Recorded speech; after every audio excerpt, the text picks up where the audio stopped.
중국이 중앙정부 공무원들에게 업무용으로 아이폰을 쓰지 말라는 명령을 내렸다고 월스트리트 저널이 보도했습니다.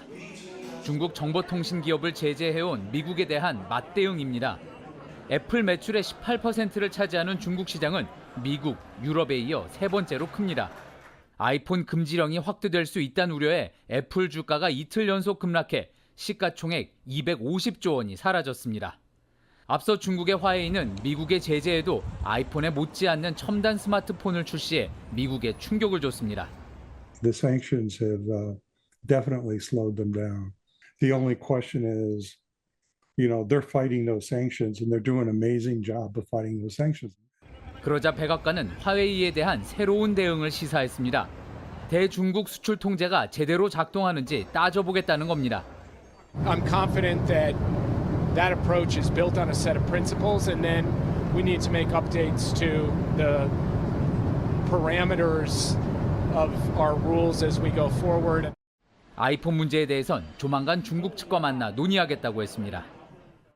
또 미국 정부는 중국 통신업체 두 곳을 추가 제재할 걸로 알려지면서 휴대전화를 둘러싼 미중 간의 전쟁은 더 치열해질 전망입니다.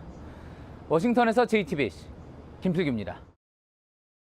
근데 애플은 요새 또 뚝 떨어졌다고요? 맞습니다. 네. 애플도 여러분 아시다시피 자율주행 관련한 소프트웨어를 계속해서 이제 개발해 왔던 그런 회사 아닙니까? 네네. 그런데 이런 만약에 분위기라면은 같이 올랐어야 되는데 애플 주가는 지금 약세를 면치 못하고 있습니다.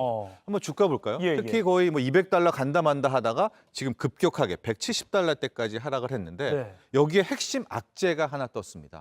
바로 중국이 이제 미국에 대한 상대 견제 미중 무역 전쟁과 하는 일관된 전쟁 속에서 예. 공무원들에 대해서 아이폰 사용 금지령을 내렸는데요.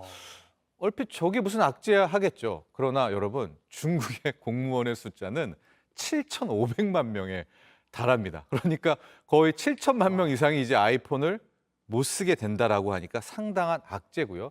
특히 중국에서는 이 애플 아이폰에 대한 선호도가 높아요. 예, 예. 시장 점유율을 한번 보더라도 예, 예. 거의 중화권의 비율이 꽤 크거든요. 거의 한 20% 가까이가 차지하게 되는데 이게 말은 공무원 사용 금지지만 그동안 중국의 이 패턴을 보면 네. 전반적인 국민들의 사용 금지로 갈 가능성이 있지 않겠습니까?